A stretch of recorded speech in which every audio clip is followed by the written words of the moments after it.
सदगुरु प्रभु से यही प्रार्थना, अपनी दया दृष्टि दिखलाएं, देश दुनिया से क्रूर कोरोना को जल्दी ही दूर भगाएं। रांची में यह योग विहंगम घर घर में छा जाए, गुरु कृपा से हर घर में यह श्वेत ध्वजा फहराए। यही कामना लिए गुरु चरणों में शीश धरता हूँ और इसी के साथ यहाँ अपना विचार रखता हूँ।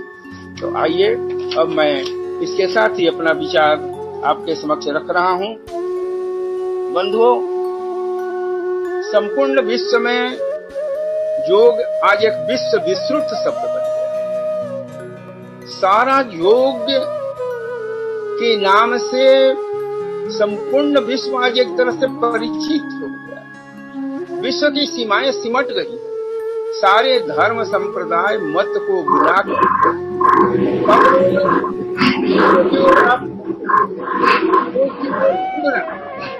ऐसी परिस्थिति समस्या न हो रही।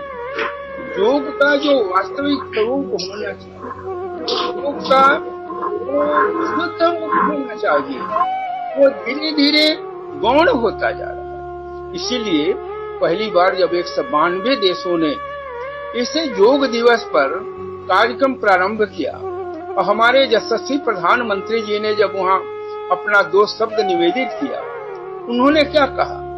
उन्होंने कहा कि योग शरीर, मन और आत्मा के संतुलन का, योग शरीर, मन और आत्मा के संतुलन का नाम। लेकिन मेरे बंधुओं, ये शरीर, मन और आत्मा का संतुलन कैसे हो? इसकी साधनात्मक विधि क्या है? इसका सैद्धांतिक स्वरूप क्या है? कहना आसान है, लेकिन सैद्धांतिक स्वरूप को जानना, इसके साधनात्मक स्वरूप को जानना ये थोड़ा कठिन है हमारे। इसीलिए हमारे स्वामी जी ने क्या कहा, किस तरह से तन का आसन एक होता है, मन का आसन, आत्मा का आसन। तन आसन, आत्मा आसन तीनों से जो परिचित होगा, वही इन तन मन और आत्मा के साथ संतुलन स्थापित कर सके। ये संतुलन क्या है? संतुलन यह है कि अभी क्या होता है, मन के आधार से हमारा शरीर सारा कार्य कर रहा है, लेकिन योग साधना के द्वारा, वह भी ब्रह्म विद्या विहंगम योग की साधना के द्वारा, जब आत्मा का प्रकाश प्राप्त होता है तो आत्मा के प्रकाश में मन चलने लगता है और तब उस प्रकाश में शरीर काम करने लगता है। जब आत्मा का प्रकाश प्राप्त होगा, उस प्रकाश में मन क्रियाशील होगा और उस मन के क्रियाशील होने से हमारा शरीर अगर कार्यरत होगा, ये संतुलन कहलाता है। इसलिए केवल कह देना कि योग शरीर, मन और आत्मा का संतुलन है और एक शरीर, मन और आत्मा के संतुलन, इसके साधनात्मक स्वरूप से परिचित होना, ये बिल्कुल अलग बात है। इसलिए हमारे स्वामी जी ने कहा, तने आसन हठ योगी का, मने आसन कोई बिरला जाने, आत्म आसन अद्भुत केला है रहस्य अंतरगम मेला, अक्षर आसन शब्द सनेही शब्द अखंड खंड यह देही। इस तरह से तन का आसन, मन का आसन, आत्मा का आसन और अक्षर का आसन, सबको इतने अच्छे ढंग से हमारे स्वामी जी ने इसको इस अच्छे ढंग से व्याख्यायित किया। इसके साधनात्मक स्तर को, इसके क्रियात्मक स्तर को और इसके सैद्धांतिक स्तर को। अब मेरे बंधुओं, आप विचार करें कि तन का आसन क्या है? तन का आसन यही हमारा पिपील, मन का आसन क्या है? एक कपिल मार्ग, और आत्मा का आसन क्या है? विहंगम मार्ग। इस तरह से स्वामी जी ने कहा सहज योग एक योग है, तब जो गण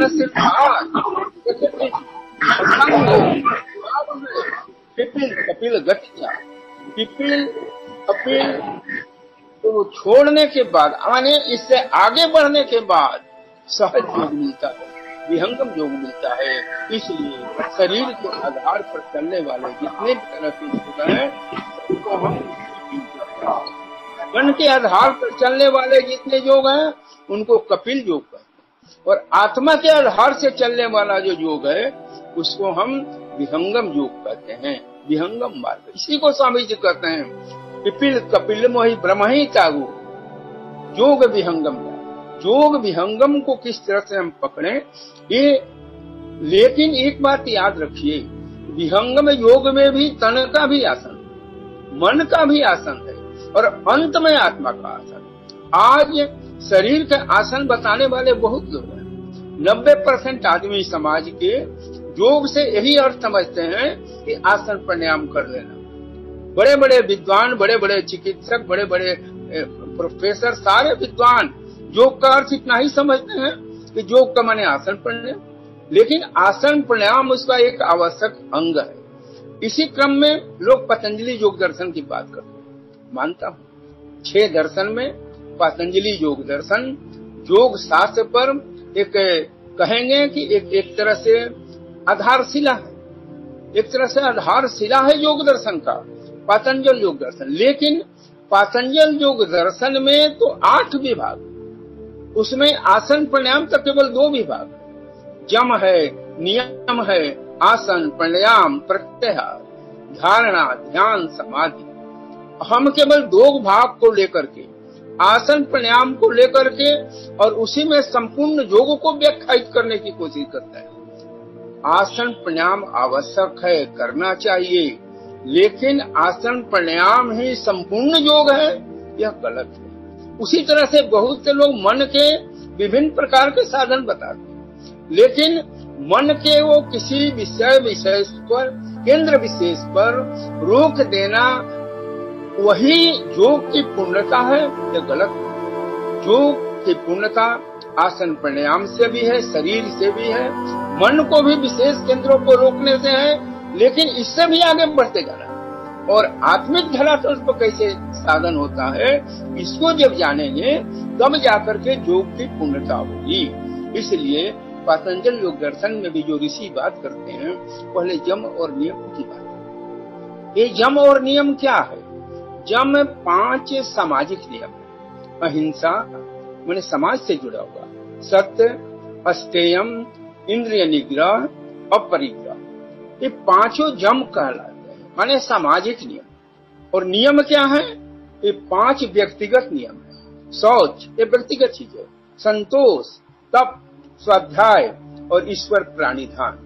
तो जम और नियम ये 5 को सब जानते हैं, बहुत जगह लिखा हुआ है।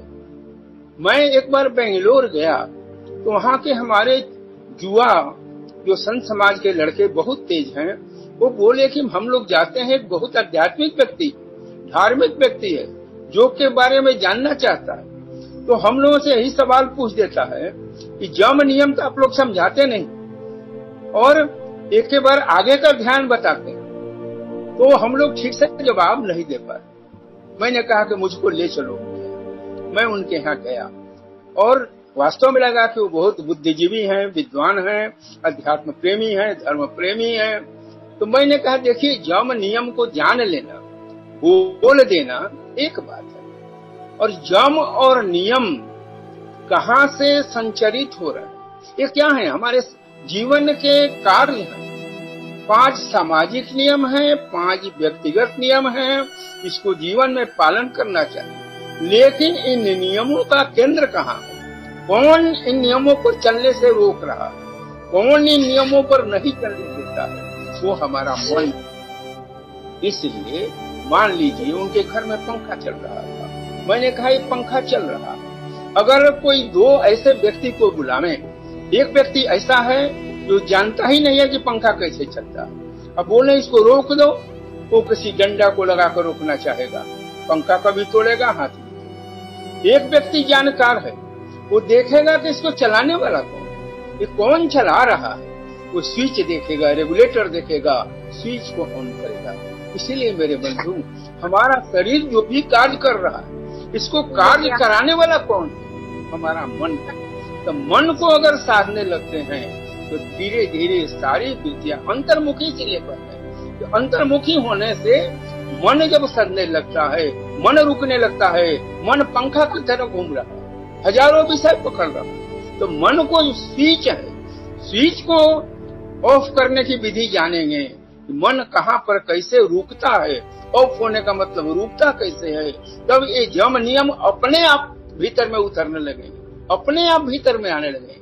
तो यम नियम को जानना एक बात है, और मन के साधन के द्वारा, मन को रोकने के अभ्यास के द्वारा, मन को बाहर में रोकने का अभ्यास करना, भीतर में स्थिर करने का अभ्यास करना, और एक और भूमि है जहाँ शांत करने का अभ्यास करना। ये तीनों जब घटित हो जाते हैं, मन जब शांत होता है, तो ये जो जितने वृत्तियां हैं, विषय हैं, ये अपने धीरे धीरे छूट जाते हैं। और इसीलिए पतंजल योग दर्शन ने भी योग की परिभाषा बताई, योगा चित्त वृत्ति निरोध। बहुत लोग इस मंत्र पढ़ देते हैं। हमारे स्वामी जी ने जब संत समाज की स्थापना की 1924 में, दिसंबर में, 1, 2, 3 दिसंबर को हुआ था। इसके बाद 1925 में हमारे स्वामी जी मथुरा चले गए। मथुरा में एक बहुत बड़ा आर्य समाज के महर्षि दयानंद जी की शताब्दी समारोह मनाया जा रहा था, और बहुत देश भर के विद्वान जुटे हुए। वहां पर स्वामी जी भी एक बैनर लगाए थे कि यहाँ पर ब्रह्म विद्या विहंगम योग की दीक्षा दी जाती है, शिक्षा दी जाती है। बहुत से विद्वान इस बैनर को पढ़ करके स्वामी जी से शास्त्रार्थ करने आए, और शास्त्रार्थ करने के क्रम में उन्होंने यही पूछा कि आप कौन सा योग बताते हैं। स्वामी जी ने पूछा, आप कौन सा योग जानते हैं। उन लोगों ने कहा कि हम तो बस अपने बच्चों को योग पढ़ाते हैं। बोले कौन सा योग पढ़ाते हैं। उन्होंने कहा योग चित्त वृत्ति निरोध। उन्होंने कहा बहुत अच्छी बात है, समझ लीजिए मैं भी एक छात्र हूँ, हमको आपकी एक छोटी सी व्याख्या कर दीजिए। योग चित्त वृत्ति निरोध, इसका अर्थ क्या होता है। केवल इतना बताइए कि चित्त की वृत्तियां इस शरीर में कहाँ से उठती हैं, कहाँ तक जाती हैं, कहाँ जाकर लय हो जाती हैं, चित्त की वृत्तियां कहाँ पर जाकर के समाप्त होती हैं। वो बोले कि ये महाराज ये तो आंतरिक विषय है, ये तो कोई फकीर संत का विषय है। हमारे स्वामी जी ने कहा समझिए, वही फकीर वही संत आपके सामने बैठा। तो मेरे बंधुओं, योग चित्त वृत्ति निरोध, इसकी व्याख्या करने वाले अनेक हैं। चित्त की वृत्तियां क्या हैं नहीं जानते। अरे चित्त की वृत्तियां कितनी हैं, चित्त की अवस्था कितनी है, और कैसे जाकर के ये शांत होते हैं, निरोध इनका कहाँ पर होता है। लेकिन निरोध के आगे की भी साधना क्या, इसकी जानकारी बहुत कम लोगों के है। चित्त की 5 प्रकार की प्रमाण, विपर्यय, विकल्प, निद्रा, स्मृति, ये क्या है। इतने माध्यमों से हम संसार के विषय पकड़ते हैं। वृत्तियां का माने क्या होता है, विषय का उठना। तो इतने प्रमाण से जो हमारे सामने है, और प्रमाण में भी प्रत्यक्ष प्रमाण, अनुमान प्रमाण और शब्द प्रमाण, ये 3 होते हैं। इन तीनों के माध्यम से हम वृत्तियों को मतलब विचारों को ग्रहण करते हैं, विषयों को ग्रहण करते हैं। तो विषयों को ग्रहण करने की जो प्रारंभ जहाँ से होता है उनको वृत्ति कहते हैं। तो विषय प्रारंभ जहाँ से होते हैं प्रमाण होता है। दूसरा विपर्यय, वस्तु कुछ है हम कुछ समझ रहे हैं, सूर्य पृथ्वी से 109 गुना बड़ा है, हम समझ रहे हैं बहुत छोटा है। ये क्या है, हम समझ तो रहे हैं, लेकिन विपर्यय वृत्ति इसको कहते हैं। उसी तरह से ज्ञान के क्षेत्र में बहुत से विपर्यय ज्ञान है। हम जानते कुछ हैं, ज्ञान कुछ है। विशेषकर अध्यात्म के संबंध में, धर्म के संबंध में, योग के संबंध में ज्ञान, वास्तविक ज्ञान कुछ और है, और लोग समझ कुछ और रहे हैं। इसको कहते हैं विपर्यय वृत्ति। ये उल्टी वृत्ति है। विपर्यय प्रमाण, विपर्यय विकल्प। विकल्प वृत्ति वो होती है जिसमें कुछ सोच नहीं रहे हैं, केवल कल्पना कर रहे हैं, हम ये बन जाएंगे, हम वो बन जाएंगे, ये हो जाएगा, कुछ हो नहीं रहा। सारी दुनिया अधिकांश विकल्प वृत्ति में, कल्पना में जी रही है। लेकिन ये भी वृत्ति है। जब वृत्ति का निरोध होगा तो इसका भी निरोध होगा। तो प्रमाण, विपर्यय, विकल्प, निद्रा और स्मृति। स्मृति वृत्ति क्या है, बचपन से लेकर के अभी तक हम जो कुछ भी हमारे मानो मस्तिष्क पर बैठा हुआ है, वे विचार बीच में उभरते रहते हैं। कभी बचपन का चित्र, कभी कहीं का चित्र, कभी कहीं का चित्र। ये स्मृति वृत्ति का। अब आप समझिए, प्रमाण, विपर्य, विकल्प, निद्रा, स्मृति, ये पांचों प्रकार की वृत्तियों को शांत कैसे किया। ये सारी वृत्तियां उठती हैं, चित्त क्या करता है, चिंतन केवल वृत्तियों को उठा देता है। और स्वामी जी को कहते हैं मन क्या करता है, अब उसको मनन करने लगता है। अब बुद्धि क्या करता है, पर निश्चय, निर्णय करने लगता है। तो चित्त की वृत्तियों से चिंतन उठता है, मन उसको मनन करता है, बुद्धि उसका विवेचन करके निर्णय लेता है और हम तुरंत क्रियाशील हो जाते हैं। तो ये चित्त की वृत्तियों में भी चित्त की अवस्था में कितनी होती है। चित्त की अवस्था क्या है, क्षिप्त अवस्था, विक्षिप्त अवस्था, मूढ़ अवस्था, एकाग्र अवस्था और निरोध अवस्था। ये 5 प्रकार की चित्त की वृत्तियों की भी अवस्था है। क्षिप्त क्या है, राजसी गुण जहाँ पर ज्यादा है, सांसारिक बातों का सोचना, क्षिप्त अवस्था। विक्षिप्त अवस्था क्या है, इसमें सतोगुण अधिक है, वो विक्षिप्त अवस्था। और मूढ़ अवस्था क्या है, इसमें कुछ नहीं सोच रहे हैं, निद्रा आ रही है, तंद्रा आ रही है, आलस्य हो रहा है, कोई विचार ठहर नहीं रहा है, आ रहा है, जा रहा है, आ रहा है, कोई ये मूढ़ अवस्था। ये 3 अवस्था में तो सारा संसार जीता, क्षिप्त अवस्था, विक्षिप्त अवस्था और मूढ़ अवस्था। 3 अवस्था में सारा संसार रहता। इसके आगे की जो अवस्था चित्त की, वो एकाग्र है। इसलिए योग साधन का पहला जो साधन प्रारंभ होता है, एकाग्रता से शुरू होता है। कि मन के कहाँ पर वो चौथी अवस्था एकाग्र, और एकाग्र के बाद जब मन शांत हो जाता है बिल्कुल, वो निरोध अवस्था करता है। क्षिप्त, विक्षिप्त, मूढ़, एकाग्र और निरोध, ये 5 अवस्था चित्त की।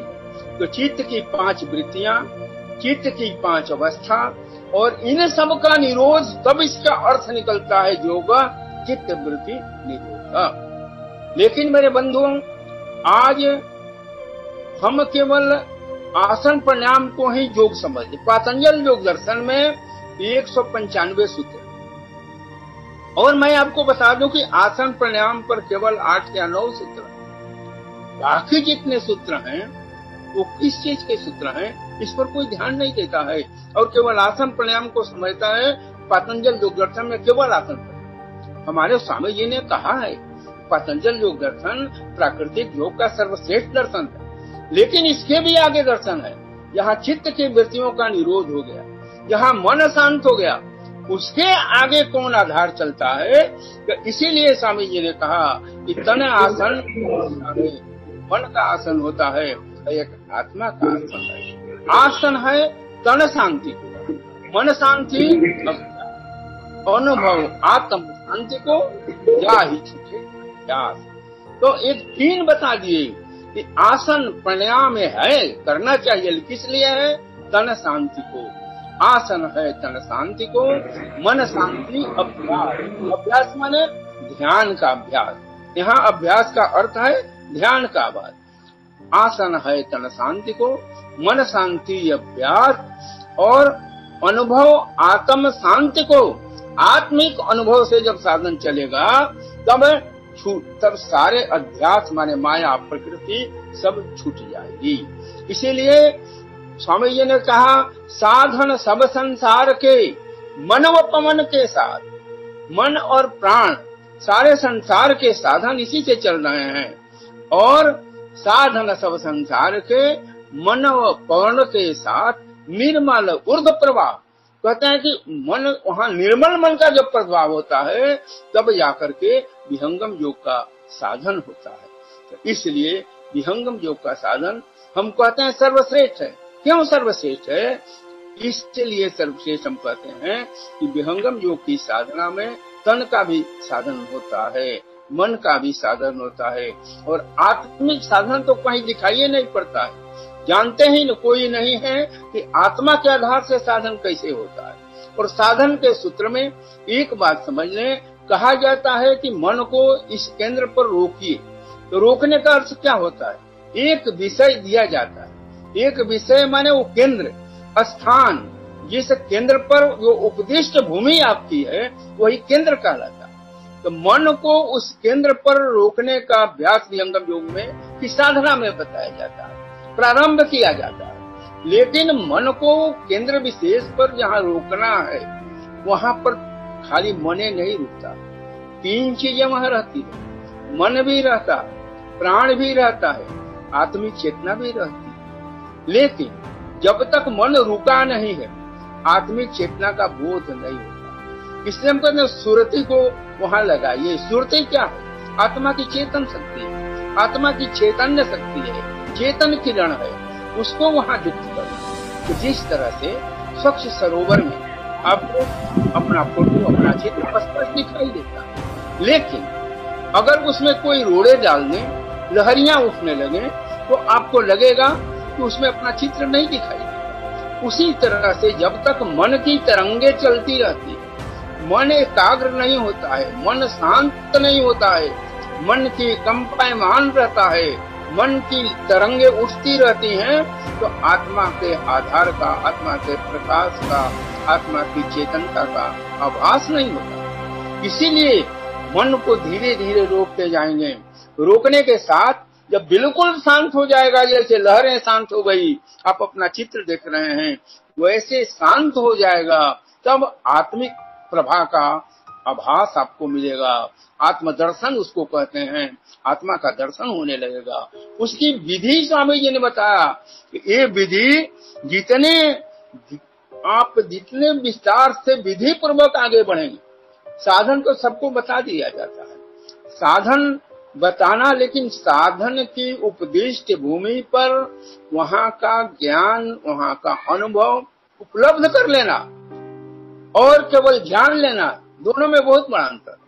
स्वामी जी ने कहा कोई जिज्ञासु आता है, जिज्ञासु तो एक है, नर सहस्र के मां, तो हजारों में कोई एक जिज्ञासु होता है जो आंतरिक ज्ञान को, ब्रह्म विद्या के ज्ञान को पकड़ना चाहता है, तो ब्रह्म विद्या के अभ्यास को सीखना चाहता है।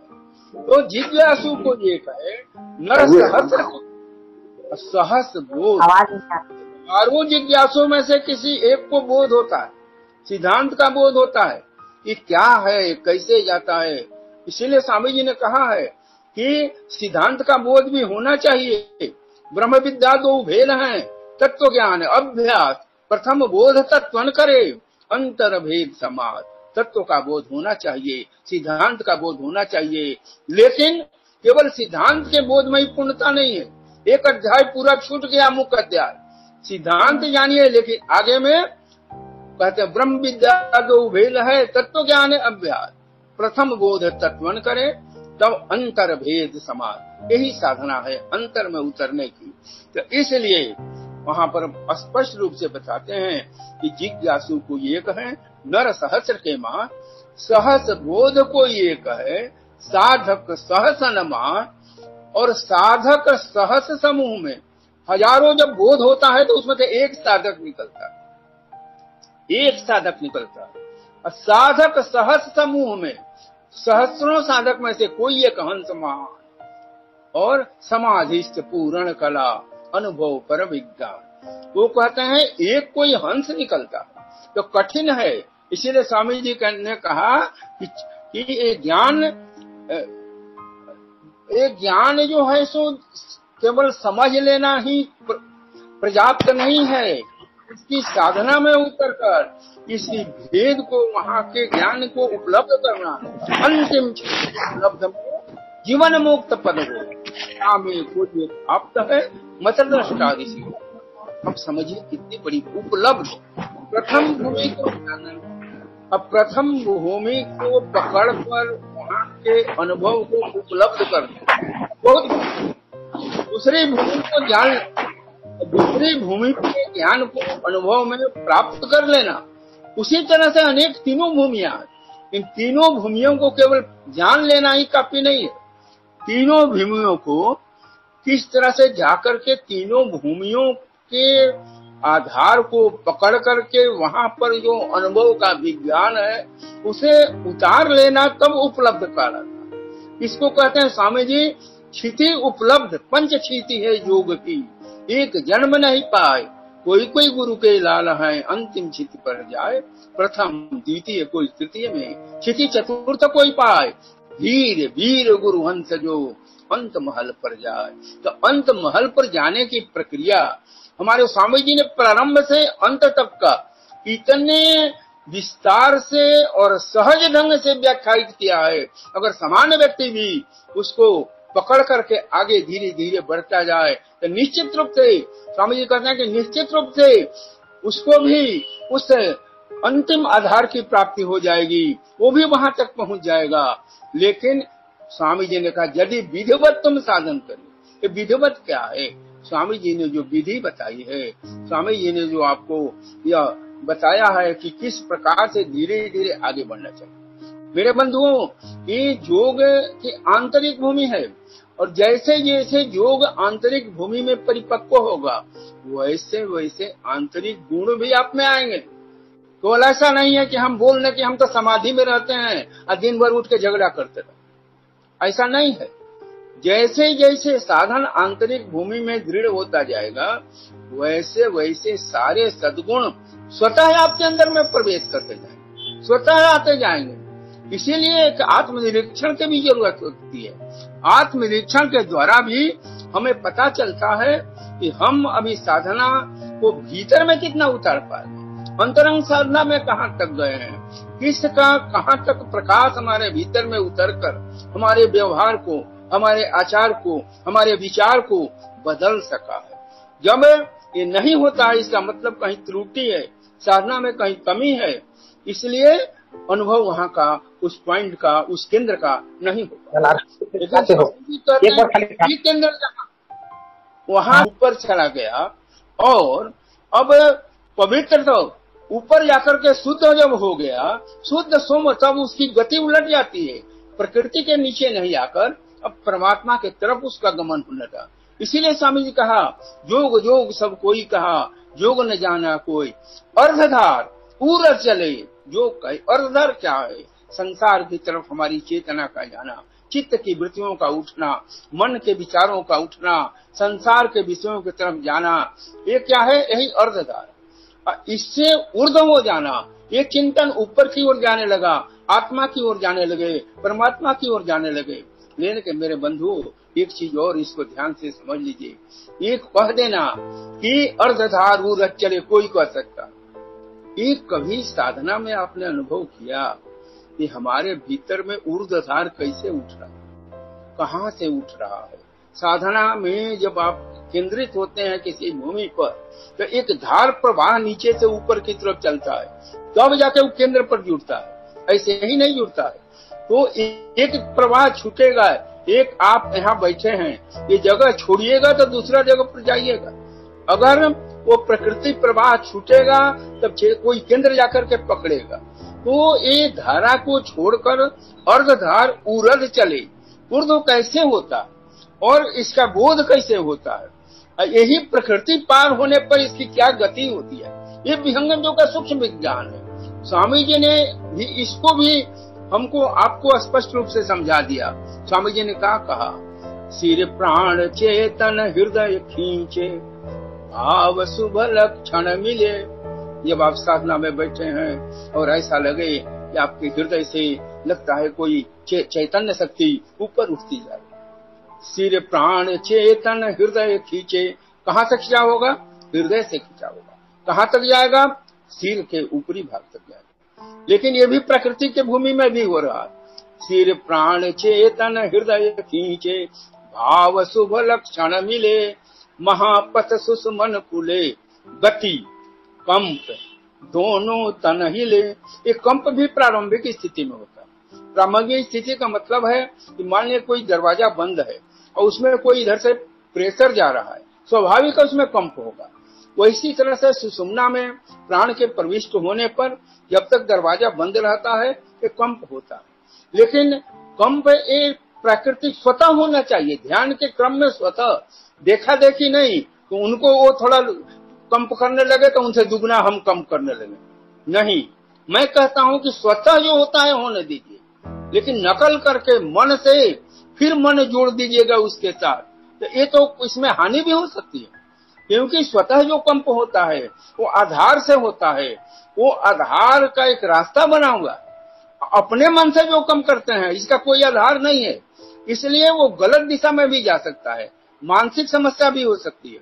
इसलिए ये कंब श्री प्राण चेतन हृदय खींचे भाव शुभ लक्षण मिले, महापथ सुषमन कुले गतिकम दोनों तन हिले, ह्रास जड़न विकास चेतन गगन आसन बांधियो, मांग पूर्ण गुरु दयामय योग अनुभव। सारे ये योग का अनुभव होता है। योग का अनुभव भीतर में होता है, योग का अनुभव आंतरिक भूमि में होता है, योग का अनुभव योग के केंद्र पर होता है। योग के केंद्र पर का जो अनुभव उतारेंगे और जब चेतन केंद्र पर जाएंगे, उसके आगे जो होता है उस सदगुरु कृपा से होता है। सदगुरु के कृपा से, सदगुरु के आधार से, सदगुरु की शक्ति से, सदगुरु शक्ति प्रदान करते हैं, तब वो जाकर के तो वहां का योग होता है। ये मेरे बंधुओं, मैं आपको बता देना चाहता हूँ कि जंगम योग का ज्ञान सर्वश्रेष्ठ ज्ञान है। इसलिए इस ज्ञान को हम साधन मन के साथ हैं तब तक भक्ति नहीं, निर्मल ऊर्ध प्रवाह में अमन भक्ति, अमन भक्ति स्वामी जी कहते हैं। माने मन जहाँ शांत हो जाएगा, मन जहाँ स्थिर हो जाएगा, तब जो साधन चलता है स्वामी जी उसको भक्ति कहते हैं। मेरे बंधुओं, मैं एक बात आपको बताना चाहता हूँ कि कभी कभी साधन करने से, सदगुरु का कृपा पात्र बनने से, ये दोनों कृपा और साधन दोनों साथ साथ चलेगा, तो सदगुरु का कृपा पात्र बनना कैसे संभव है? एक ही उपाय है, वो उपाय है केवल कि सदगुरु के आदेश का अक्षरशः पालन करना। जो एक पंक्ति में इसको समझ गया, सदगुरु के आदेश का अक्षरशः पालन करना, वो समझिए सदगुरु की प्रसन्नता, फिर प्रसन्न प्रभु, सदगुरु उस पर प्रसन्न रहते हैं। लेकिन अगर आप सदगुरु के कृपा पात्र नहीं बन पाएंगे तो ऊपर साधन भी नहीं आगे बढ़े। पुरुषार्थ की बात, एक दिन आपके ही इस मंच पर शायद कोई अमेरिका से कोई विजय कुमार पुरुषार्थ की बात करते हैं। तो पुरुषार्थ क्या है? हमारे यहाँ भारतीय दर्शन में 4 प्रकार के पुरुषार्थ, पुरुषार्थ साधन अभ्यास भी एक पुरुषार्थ है। तो हमारे यहाँ पुरुषार्थ है धर्म, अर्थ, काम और मोक्ष। लेकिन अंतिम लक्ष्य कहाँ है? मोक्ष है। धर्म के बाद अर्थ है, अर्थ के बाद काम है, काम के बाद मोक्ष है। क्या बताता है कि धर्म पूर्वक अर्थ का सेवन कीजिए, धर्म पूर्वक काम का भी सेवन कीजिए और अंतिम लक्ष्य मोक्ष तक भी जाइए। क्रम बना दिए, धर्म पहले आ गया, धर्म पूर्वक अर्थ, अर्थ धर्म पूर्वक काम और फिर अंतिम लक्ष्य, परम लक्ष्य मोक्ष की प्राप्ति। धर्म, अर्थ, काम, मोक्ष। ध्यान रखिए, जिस दिन अर्थ और काम की गंगा 2 तटबंधों के बीच में रहेगी, धर्म और मोक्ष 2 तटबंधों के बीच में जब तक अर्थ और काम की गंगा प्रवाहित होगी, समाज के लिए कल्याणकारी बनेगी। लेकिन अगर धर्म का तटबंध टूट जाएगा, मोक्ष का तटबंध टूट जाएगा, तो यही गंगा केवल अर्थ और काम बच जाएगा, तो ये गंगा सुनामी बन जाएगी, विनाशकारणी बन जाएगी, समाज को तहस नहस कर देगी। इसलिए और स्वामी जी ने एक शब्द और जोड़ दिया, पुरुषार्थ के पहले पर लगा दिया, पर पुरुषार्थ पुरुष का। ये पर इसलिए लगाया कि सबसे श्रेष्ठ पुरुषार्थ क्या है? वही मोक्ष है, धर्म, अर्थ, काम और मोक्ष। स्वामी जी जहाँ पुरुषार्थ की बात करते हैं, पर पुरुषार्थ जीव का, पर पुरुषार्थ, पर माने सबसे श्रेष्ठ, पुरुषार्थ मोक्ष की प्राप्ति है। तो हम कहाँ जहाँ कहीं भी सामाजिक जीवन में, संसार में हैं, तो हमको अर्थ की जरूरत है, काम की भी सेवन करना है। तो इसलिए धर्म पूर्वक इनका सेवन, अंतिम लक्ष्य को भूल नहीं जाना है। धर्म पूर्वक रहते हुए, काम और अर्थ का सेवन करते हुए, अंतिम लक्ष्य मोक्ष को भूलना नहीं है, उसको भी प्राप्ति के लिए प्रयास करना है। मेरे बंधुओं, में कभी कभी ऐसा होता है, इसलिए और सदगुरु का कृपा पात्र करने के लिए सबसे बड़ी एक चीज क्या है? अहं का त्याग करना। ये ऐसा हो रहा है, समाज में भी हम देख रहे हैं, अहं की टकराहट कुछ बढ़ गई। अगर हम सदगुरु के सच्चे सेवक हैं, अगर हम साधना कर रहे हैं, अगर हम साधन में नियमित बैठ रहे हैं, तो अहंग नहीं आना चाहिए। ये अहंग तो स्वामी जी सबसे पहले कहते हैं, अहंग का जो त्याग कर दिया। हम कहते हैं पहले दाता शीश भया, तन मन अर्पा शीश, तन मन अर्पा शीश। तन को सामान्य बैठ करके साष्टांग कर देना आसान है, मन को भी बोल करके हाँ एकदम प्रणिपात कर रहे हैं, ये भी आसान है, लेकिन शीश को अर्पण करना। शीश क्या है? शीश पर कौन बैठा है? अहंकार बैठा है। इसलिए कहते हैं तन मन और शीश को अर्पण। शीश का मतलब सिर काट के नहीं देना है, शीश का मतलब है अहंकार को अर्पित कर देना, तन को, मन को और अहंकार को। ये तीनों जब अर्पित कर देंगे तो हम सदगुरु के शिष्य हो जाएंगे। लेकिन ऐसा होता है कि किसी को धन का अहंकार है, किसी को बुद्धि का अहंकार है, किसी को हम बहुत बड़े प्रचारक हैं इसका अहंकार है। ये अहंकार नहीं रहना चाहिए। मेरे छोटी सी कहानी आती है। एक हसन नाम का बहुत बड़ा सूफी संत था, लेकिन उसमें एक अवगुण आ गया, अहंकार हो गया। अहंकार में वो क्या करता था कि अहंकार में जहां कोई मिले कुछ ना कुछ चाहता था कि ऐसा सवाल पूछे कि इसको डाउन कर दे। वो विद्वानों के पास जाता था और ऐसा ऐसा सवाल पूछता था कि जिसका उत्तर वो भी नहीं जानता था। लेकिन ऐसे भी बहुत लोग सवाल पूछते हैं जिनका मैंने सवाल पूछ दिए, खाली कुछ आता पता नहीं, लेकिन वो इसलिए पूछता था कि इनको आता है कि नहीं, खाली इतना ही जानने के लिए वो। लेकिन कहते हैं कि भगवान का भोजन क्या है? भगवान का भोजन अहंकार। वह गया एक दिन, देखा कि एक बालक अपने दरवाजे पर दीपक जला रहा है। अब सोचा कि अब क्या करें, कोई सियाना आदमी है नहीं, तो उसी के पास जाकर के प्रश्न पूछ दिया, बालक रुको जरा, सुनो, बताओ इस दीपक में ज्योति कहाँ से आई, इस दीपक में प्रकाश कहाँ से आया? अब सवाल पूछ दिया अहंकार में। लड़का भी पता नहीं क्या प्रेरणा हुई, वो धीरे से फूंक दिया, बत्ती बुझ गई। बोला कि महाराज जी आप बताइए ज्योति कहाँ चली गई? कहाँ से आई थी मैं तो नहीं जानता, लेकिन आप बताइए कि चली कहाँ गई? तो इस तरह से उस व्यक्ति का अहंकार उस दिन टूट गया। वो समझ गया कि नहीं, ज्ञानी बनना भी एक अहंकार है। हम बहुत बड़ा ज्ञानी हो गए, हम बहुत बड़ा प्रचारक हो गए। नहीं, सदगुरु के सामने तन मन अर्पासी, तब पीछे दाता गुरु भया, ज्ञान दिया बख्शी। ज्ञान बताना नहीं, ज्ञान देना। पहले दाता शिष्य भया, तन मन अर्पाशीष, पीछे दाता गुरु भया, ज्ञान दिया बख्शीश। मैं समझता हूँ समय की सुई आगे बढ़ती जा रही है।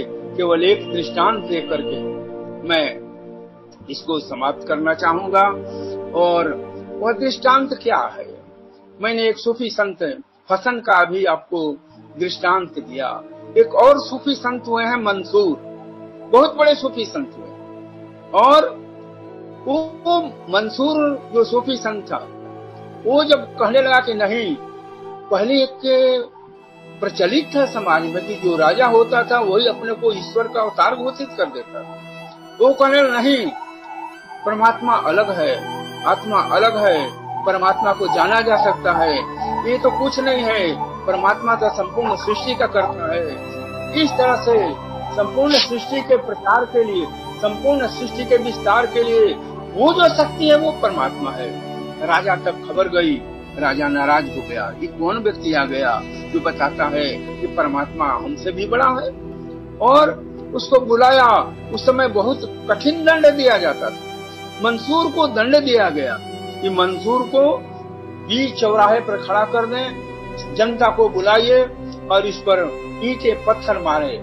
इस तरह से और सारे जितने भी उसको राजा मानने वाले हैं, राजा को परमात्मा, ऐसे ज्ञानी लोगों को भी बुलाइए। सारे लोग आ गए। मंसूर बीच में खड़ा था एक ऊंचा स्थान पर।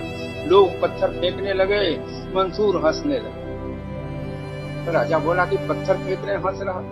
बोला बंद करो। अब बोला ज्ञानी लोगों को कि आप लोग बोले ज्ञानी लोग कि हम तो पत्थर नहीं फेंकेंगे। बोले तो आप क्या करेंगे? बोले हम लोग फूल से मारेंगे। तो ज्ञानी लोग फूल से मारने लगा। जब फूल से मारने लगा तो वो जो मंसूर जो है रोने लगा। राजा बोला इसको उतारो। बताने कौन नाटक कर रहा है। पहले इससे एक सवाल हमको पूछने दो। राजा ने पूछा, मंसूर, अरे जब तुम पर ईंटे पत्थर पड़ रहे थे तब तुम हंस रहा था, और जब तुम पर फूल बरसने लगे तो तुम रोने लगा, इसका क्या अर्थ है? उसने कहा, महाराज इसका सिंपल अर्थ है, साधारण अर्थ है कि जो ईंटे पत्थर से मारने वाले थे ये तो सब अज्ञानी लोग थे, लेकिन जो फूल से मारने वाले थे ये तो ज्ञानी लोग थे। इनको तो मालूम होना चाहिए कि परमात्मा कौन होता है, इनको मालूम होना चाहिए कि आत्मा परमात्मा का मिलन कैसे होता है। तो ये ज्ञानी लोग होकर के ये भी मारने लगे, बड़े फूल से मारने। तब हमको जो ऐसे रुलाई आने लगी कि अब ज्ञान कहाँ रहेगा, ज्ञान तो समाप्त हो रहा है। क्या मतलब है इस कथा का? कथा का मतलब है कि जो जितना ऊंचा है, छोटा आदमी, नया जिज्ञासु, संत समाज में भी जुड़ा नहीं, बाहर का आदमी, वो कुछ गलती छोटी भी करती है, बड़ी से बड़ी भी गलती हो जाती है, वो क्षम्य है। लेकिन जैसे जैसे ज्ञानी बनते हैं, जैसे जैसे बड़े प्रचारक बनते हैं, जैसे जैसे बड़े अधिकारी बनते हैं, तो आपकी छोटी सी भूल, छोटी सी त्रुटि भी दुख का कारण बन जाती है। सद्गुरु उससे अप्रसन्न हो जाते हैं, इसलिए परमात्मा प्रसन्न हो जाते हैं। इसलिए मेरे बंधुओं, एक इस तत्व को, जिसके ऊपर जितना अधिक धीरे धीरे इसे संत समाज का दायित्व बोध है, जो जितना ऊपर का अधिकारी है, उसके लिए बड़ा कठिनता के साथ इस पद का निर्वाह करना। उसे हमेशा सोचना है कि मेरी छोटी सी भी गलती बहुत बड़ी गिनती में आ जाएगी, और नया आदमी थोड़ी बड़ी भी गलती करता है तो उसको क्षमा करना चाहिए, क्योंकि उसको अभी ज्ञान नहीं है, संसार से परिचित नहीं है, ध्यान साधना जानता नहीं है, गुरु की महिमा जानता नहीं है, गुरु की महानता से परिचित नहीं है, तो उससे जाने अनजाने गलती कुछ हो सकती है। लेकिन जो ज्ञानी बने हैं, जो बड़े बने हैं, प्रचारक बन रहे हैं, उनको तो दायित्व बहुत बड़ा हो जाता है। उनको हमेशा विचार करना चाहिए कि हमसे कोई गलती न हो। क्यों? तो अब कोई भी गलती उनकी गलती नहीं कह जाएगी, वो संत समाज से जुड़ा हुआ व्यक्ति की गलती कह जाएगी। इसलिए संत समाज से जुड़ा हुआ व्यक्ति अगर कोई छोटी भी गलती करता है, आप देखते भी हैं कितना जल्दी प्रचारित हो जाता है। तो वो गलती केवल व्यक्ति की नहीं होती है, उससे संत समाज भी प्रभावित होता है। इसलिए किसी भी व्यक्ति को ऐसा नहीं करना चाहिए। मेरे बंधु, एक संत सदगुरु जंगल में कुटिया बनाकर रहते थे। कुछ शिष्य बाहर से आए और बोले कि प्रभु, हम आपसे ज्ञान का उपदेश लेना चाहते हैं। उन्होंने कहा, ठीक है, आज तुमको हम ज्ञान का उपदेश देंगे। उन्होंने 5 छवों को ज्ञान का उपदेश दिया और बताया कि सवेरे उठकर ध्यान करना ब्रह्म मुहूर्त में। ब्रह्म मुहूर्त कब होता है? सूर्योदय से 3 घंटा पहले। इसलिए जब भी सूर्योदय से 3 घंटा पहले सब ब्रह्म मुहूर्त काउंट होता है। तो ब्रह्म मुहूर्त में उठकर तुम लोग ध्यान करना। अचानक करीब 4 बजे होंगे, एक व्यक्ति आया उसी में से 5 छवों से। वो जहाँ पर गुरु थे उनकी कुटिया का दरवाजा खटखटाया। उन्होंने कहा, खुला है, आ जाओ। उसने दरवाजा खोला, गुरु को जाकर प्रणाम किया। बोला कि क्या है, साधना में कुछ कठिनाई आ रही है? बोले, नहीं नहीं, कठिनाई नहीं है, मैं केवल कहने के लिए आया हूँ कि आपने हम लोग को 6 आदमी को उपदेश दिया था ना, उसमें 5 आदमी तो सोए हुए हैं, अकेले केवल मैं उठा हूँ, और यही बताने के लिए आया हूँ। गुरुदेव के आंखों में आंसू आ गए। बोले कि अरे दुष्ट, तुम भी सोया रहता तो अच्छा था। अरे उठकर तुम क्या किया? ब्रह्म मुहूर्त में उठकर दूसरे की शिकायत करने के लिए केवल आए, यही तुम साधन कर रहे। इसलिए मेरे बंधु, सदगुरु के यहाँ शिकायत वाली जो परंपरा है, ये शिकायत से उनको बड़ा कष्ट होता है। ये नहीं, हम साधन करते हैं, हम ये करते हैं, तो मैं समझता हूँ कि आना ही नहीं चाहिए। सब गुरु भाई बनो, हम आत्मा की बात करते हैं, सबके अंदर में वही आत्मा है। तो ये आत्मा के आधार पर एकात्मवाद इसको बोलते हैं, एकात्मवाद। सारे गुरु भाई बहनों में एक आत्मा। मैं तो कहता हूँ सब में केवल एक रिश्ता है, गुरु भाई बहन का रिश्ता है। कोई बड़ा छोटा नहीं, इसमें कोई अधिकारी नहीं, कोई महाप्रबंधक नहीं, कोई चपरासी नहीं, सब केवल एक सूत्र में बने हैं। वो क्या है? गुरु भाई बहन का संबंध। तो गुरु भाई बहन हम हो गए हैं। इसलिए मेरे बंधुओं, मेरा यही आग्रह रहता है सबसे कि संत समाज का इतना बड़ा प्रचार हो रहा है, ऐसे प्रचार में यहाँ विश्व के 40 से अधिक देश जुट रहे हैं, देश के कोने कोने में प्रचार हुआ है। हमारी आपकी एक छोटी सी गलती भी इस प्रचार यात्रा में बाधक बन सकती है। इसलिए इस प्रचार यात्रा को गति देना है, इस प्रचार यात्रा को एक शुद्धता देनी है, इस प्रचार यात्रा को एक आधार देना है, व्यवहार का आधार, चरित्र का आधार, सिद्धांत का आधार, साधना का आधार। जब सारा आधार मिलेगा तो स्वामी जी जो कहते हैं ब्रह्म विद्या प्रचार का सदगुरु का जग काम, कर तो दिए स्वामी जी, लेकिन फिर भी कहते हैं आगे करे करावे। हमारा आपका भी कर्तव्य है, जो करे भी इसको, कराए भी इसको, करे करावे जाहि को सो सेवा शिष्य नाम। उसी शिष्य का नाम सेवाजित शिष्य में आएगा, वही सेवक कहलाएगा। तो हम सभी सदगुरु के सेवक बने। इन्हीं शब्दों के साथ मैं जिन्हों में आयोजन विशेष रूप से रोशन जी और पंकज जी हमसे बराबर संबंध बनाए रखे और उन्होंने आग्रह किया, तो उन सबों को विशेष रूप से आभार व्यक्त करते हुए उनके प्रति, और आप सबों को प्रणाम करते हुए, नमस्कार करते हुए, सदगुरु सत्ता को प्रणाम करते हुए अपनी वाणी को यही विराम देता हूँ। बोलिए सदगुरुदेव की।